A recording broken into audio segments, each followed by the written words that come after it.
Ever notice how hate never really dies?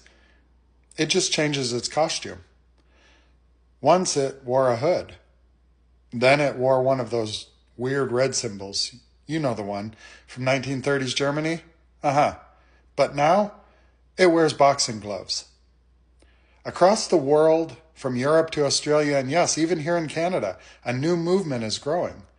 I've talked about this before, but they call themselves active clubs. Sounds harmless enough, right? Like a gym or fight club for fitness junkies. But make no mistake, this isn't about health. It's about hate with abs and cleansing. Or, as some of them like to say, purge and purify. Behind the workout videos and MMA sparring clips, there's an ideology, the kind built on racial dominance. These groups recruit young men through sport, teaching them how to fight, then slowly teaching them who to fight. Their propaganda talks about strength, character, brotherhood, but their idea of strength looks a lot like domination. Their idea of purity looks a lot like exclusion. And their idea of rebirth?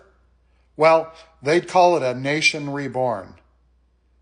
Canadian intelligence knows who they are. CSIS and other agencies have already warned. These aren't random gym bros. They're part of a coordinated network, crossing borders, sharing tactics, spreading propaganda.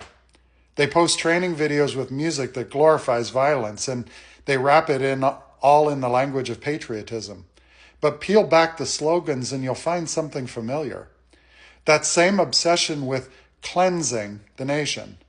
That same fantasy of starting over, just without those who don't have white skin.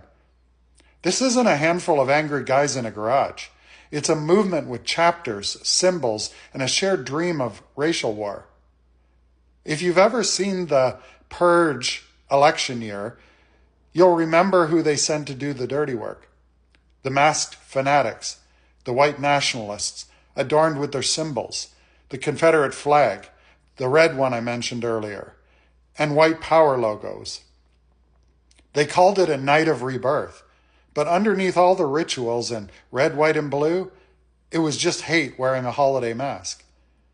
And we tell ourselves Canada's different, that diversity, equity, and inclusion is our shield.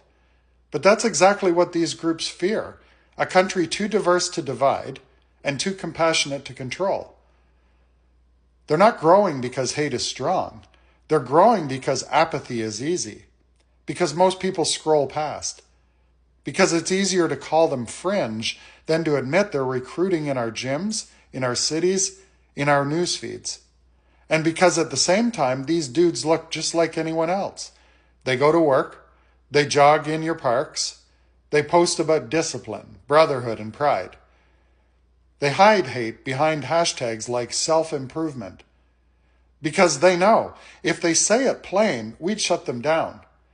So instead, they whisper it. They wrap it in masculinity, and then they call it culture. So yeah, maybe the purge was fiction, but the idea that hate can hide behind patriotism, that's real. The purge sirens won't sound. There won't be a warning lights in the sky, just the quiet normalization of violence, the slow, disciplined kind, the kind that trains, networks, and waits. Because the new face of hate isn't marching with torches anymore, it's training with gloves. And that's the thing about fascism. It never shows up wearing the old uniform. It shows up dressed like your neighbor, smiling, fit, talking about discipline, loyalty, and brotherhood. And by the time you recognize it for what it really is, it's already found a way inside. And if we keep pretending Canada's immune, we might wake up one day in our own nation reborn. If we don't speak up, our new mantra could very well be, "Blessed be our new founding fathers and Canada, a nation reborn." Seriously. Peace out. And if you're not already following me, you should. It's going to be a ride.